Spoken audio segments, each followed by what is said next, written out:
Exam से पहले ये सारे क्वेश्चन इंपॉर्टेंट है, सबको अच्छे से तैयार कर लेना और इन सभी क्वेश्चन को सभी को देख लेना। इसके दो पार्ट में मैं वीडियो डालने वाला हूँ आप लोगों के लिए, तो जल्दी से शुरू करते हैं आज की वीडियो और बढ़ते हैं आगे। कक्षा 11 अर्थशास्त्र का ये इंपॉर्टेंट क्वेश्चन पेपर रहने वाला है। इसको मैं दो सेक्शन में बांट रखा है और इसके दो पार्ट में मैं वीडियो अपलोड करूंगा आप लोगों के साथ।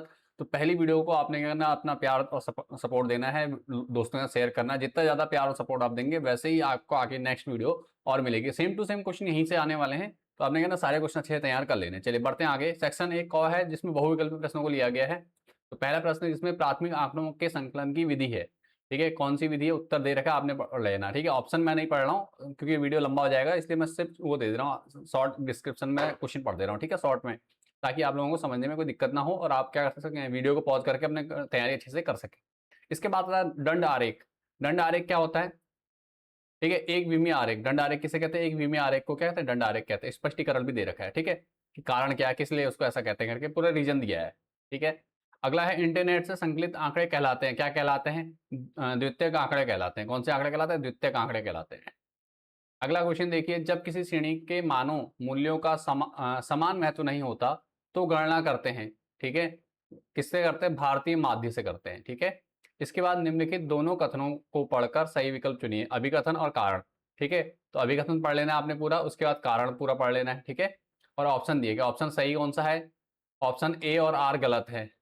ए सही है लेकिन आर गलत है। ए सही है, आर गलत। कौन सा? ये है, ए सही परंतु आर गलत है। तो ऑप्शन 100 हमारा सही हो जाएगा। ठीक है, बाकी आपने पढ़ लेना वीडियो को आराम से पॉज करके।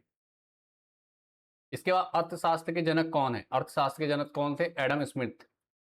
प्रतिदर्श को परिभाषित कीजिए। प्रतिदर्श क्या होता है, इसको परिभाषित करना है आपने, ये क्वेश्चन दिया हुआ है। इसके बाद समांतर माध्य माध्यिका व बहुलक में क्या संबंध है? समांतर माध्य माध्यिका व बहुलक में क्या संबंध है आपको बताना है। ठीक है, तो ये हो गया है सम्मित वितरण। सम्मित वितरण क्या होता है, ये चीज हो गई। उसके बाद क्या अर्थशास्त्र एक विज्ञान है? कारण बताइए। क्या अर्थशास्त्र एक विज्ञान है? कारण बताइए। तो इसका आंसर दिया हुआ है हाँ, अर्थशास्त्र क्या विज्ञान है, कारण ये दिए, इनको आपने अच्छे से पढ़ लेना है। इसका आंकड़ों से क्या है? आंकड़े मतलब डाटा। डाटा क्या होता है, आंकड़े क्या होते हैं, ये आपको बताने हैं।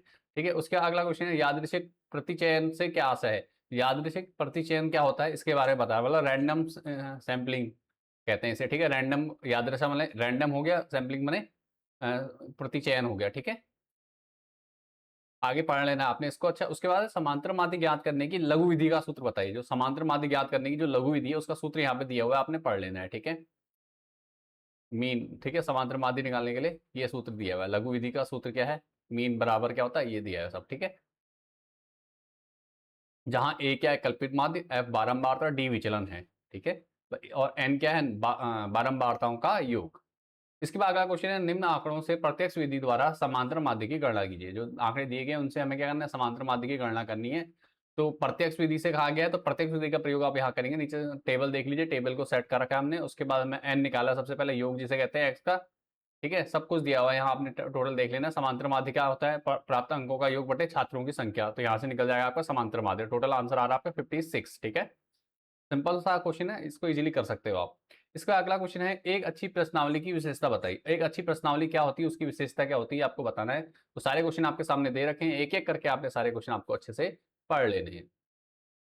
क्वेश्चन नंबर 11 है आपका, प्राथमिक और द्वितीयक आंकड़ों में अंतर बताइए। तो प्राथमिक आंकड़े क्या होते हैं और द्वितीयक आंकड़े क्या होते हैं, टेबल दे रखी है हमने, इसको अच्छे से तैयार कर लेना है आपने। ठीक है, 3 ये दे रखे हैं, आगे भी इस पेज में 3 और 6, इसमें से हमने 4 से 5 आप कम से कम याद अच्छे से जरूर कर लीजिए टाइम से। ठीक है, उसका अथवा और प्रश्नावली व अनुसूची में अंतर बताना है आपको। ठीक है, अथवा में एक प्रश्न दिया है, प्रश्नावली क्या होती है और अनुसूची क्या होती है, इसमें अंतर बताना है आपको।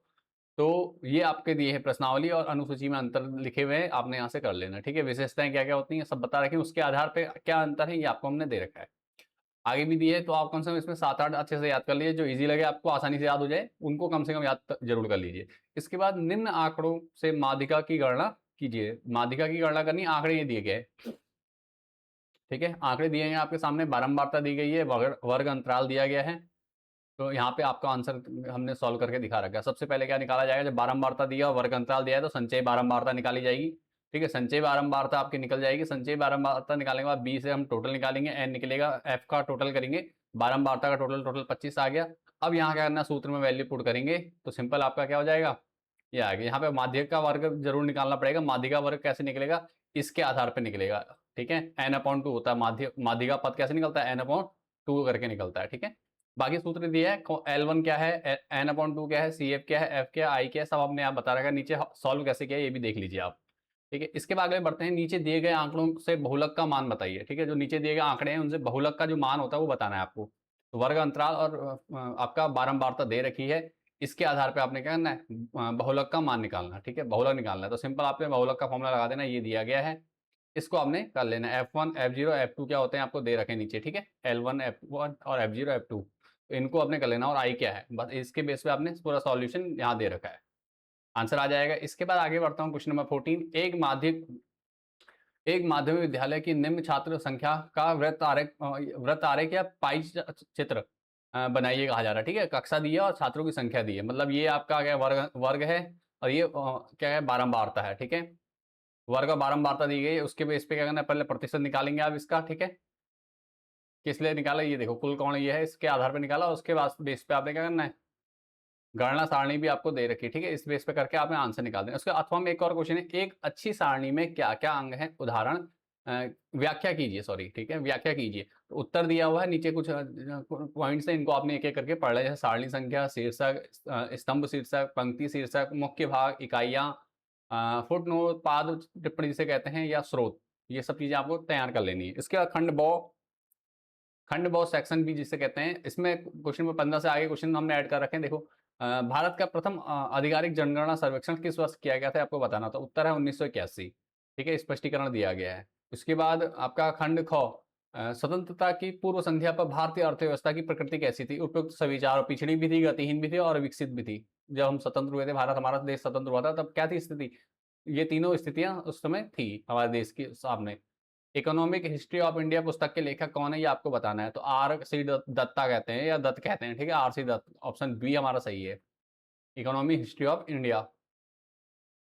उसके बाद आता है, किसी देश की अर्थव्यवस्था के वैश्वीकरण का परिणाम है, क्या है, आउटसोर्सिंग। क्या है, आउटसोर्सिंग। किसी देश की अर्थव्यवस्था के वैश्वीकरण का परिणाम क्या है, आउटसोर्सिंग है, ठीक है। उसके बाद निम्नलिखित दोनों कथनों को पढ़कर सही विकल्प बताइए। तो दो कथन दिए हैं, आपने इन दोनों को पढ़ लेना है। उसके बाद नीचे ऑप्शन दिए हैं, इन ऑप्शनों को ध्यान से पढ़ना है और इसके आधार पर बताना कौन सा ऑप्शन सही है आपका, ठीक है, कौन सा अभिकथन और कारण सही है या नहीं है। तो ए और दोनों गलत है कह रहा है, ठीक है, तो आपने पढ़ लेना है। इसके बाद अगला देखिए, अभिकथन का रीजन भी दे रखा हमने, अर्थव्यवस्था से क्या तात्पर्य, अर्थव्यवस्था से क्या तात्पर्य ये आपको बताना है, ठीक है। अर्थव्यवस्था क्या होती है, इसका या अर्थव्यवस्था का क्या अर्थ है, ये भी आ जाता है क्वेश्चन।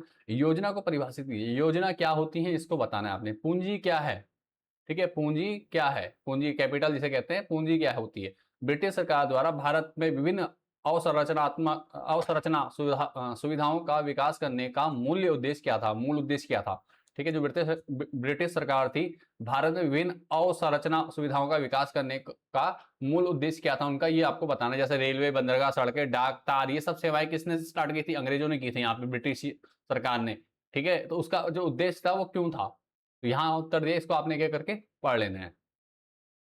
जैसे औपनिवेशिक हितों की पूर्ति, प्रशासनिक सुविधा, सेना का आवागमन है, कच्चे माल का निर्यात और ब्रिटिश उत्पादों का आयात, ठीक है, ये सब चीजें थी। उसका मानव पूंजी, ह्यूमन कैपिटल को स्पष्ट कीजिए कह रहा है, ठीक है। मानव पूंजी क्या होती है या ह्यूमन कैपिटल क्या होता है, इसको स्पष्ट करना। इसके बाद हरित क्रांति क्या है, ठीक है, हरित क्रांति क्या है ये आपको बताना है, ठीक है, हरित क्रांति, ठीक है। उसका मानव पूंजी व भौतिक पूंजी में अंतर बताइए। मानव पूंजी क्या होती है, भौतिक पूंजी क्या होती है, उसका पूरा सॉल्यूशन यहाँ पे दे रखा है।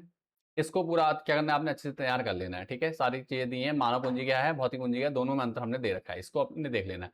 तो ये टोटल हमारे सभी क्वेश्चन यहाँ पे मैंने करा दिए इस पार्ट्स के। उम्मीद करता हूँ वीडियो पसंद आई तो वीडियो को लाइक कर दो, दोस्तों यहाँ शेयर कर दो। पहली बार अगर चैनल पर आया हो तो चैनल से कहीं दूर ना चले जाओ, इसलिए चैनल को सब्सक्राइब करो ताकि आगे भी ऐसी वीडियो मिलते रहे और चैनल से जुड़कर आप तैयारी अच्छे से अपनी कर सको। तो उम्मीद है आप लोगों का एग्जाम बहुत अच्छा जाने वाला है, तो आप सभी को ढेर सारी शुभकामनाएं, अच्छे से इस वीडियो से तैयारी कर लीजिए और मुझे अगले वीडियो के लिए कमेंट कीजिए कि हाँ सर अगली वीडियो जल्दी से हमें प्रोवाइड कराइए। तो मैं एग्जाम से पहले एक और वीडियो आपको ले आऊंगा जिसमें से 100% क्वेश्चन आपको क्या होंगे, देखने को मिलने वाले हैं एग्जाम में। मिलते हैं नेक्स्ट वीडियो में। Thanks for watching this video.